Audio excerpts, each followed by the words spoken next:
dark outside. It's about to be Eve. I decided to do a short segment, and I'm going to name this one The Light and Darkness, Egyptology, Horizons, and the truth about the ancient ones and today. And so I'll start by saying today is Sunday. Sunday is obviously for the sun's day. And around this time, at 12, Christians, they leave their temples because at 12, the sun in its horizon is at 12 noon. High noon is symbolic of the Most High. High is the sun has always been synonymous with God.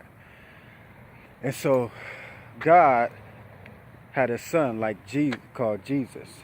And Osiris had a son called Horus. And Horus, like Jesus, had 12 helpers. 2,000 years ago, cedar, wood coffin, pyramid text, you can see Horus with the falcon Ra, sun god, above his head with 12 helpers.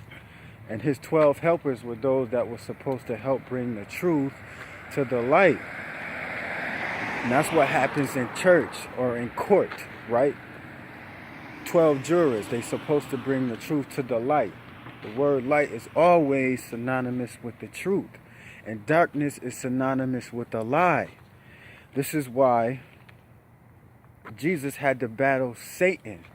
Satan is close to the word Set, because Horus had to battle Set.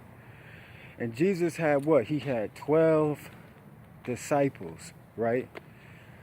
And he was what? At the last meal, he was put to death on the cross. I'm going to tell you secrets about the cross, crucifixion, and the concept of this story and what it all means.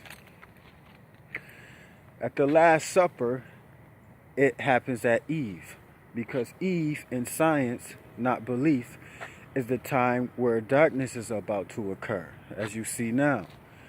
That's why the word Eve is in the word believe, and people that are believers are said to be people that ignore facts.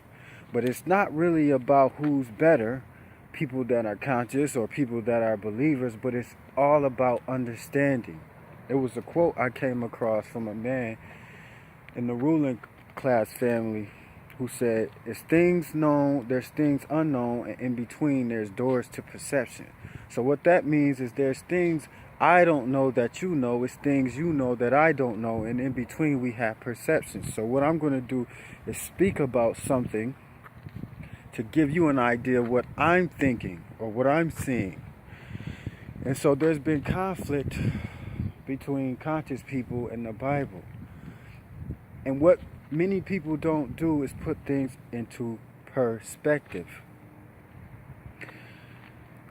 2,000 years ago, when many of these scrolls was written, and it's actually before that, there were ancient people who wrote about what? Jesus, who was a person with burnished brass skin, who was bringing truth to the light.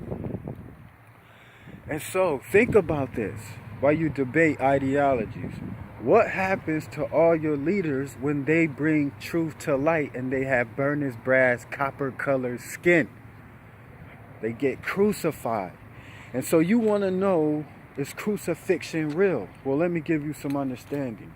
The word crucify means to put to death or put to the cross. And one thing is two things put to death. The sun in its horizon. Horizon is where you get the word Horus, rising, because Horus was rising over the sky. And so the sun is put to death, right, during Eve. And Eve is the time that there was the 12 disciples had the Last Supper. That's why if you look up the word supper, you'll see Eve. And so during this time, the sun moves south. That's where you get the word of the Southern Cross or the Southern Crew. Crew is always related to death or something foul, like cruel, or like the Christians in the Crusades, or a cruise. Remember I told you a cruise is what you call a wartime mission. And so when things are put to death, the darkness comes about, right? The darkness comes about because the lies and the falsehoods are told.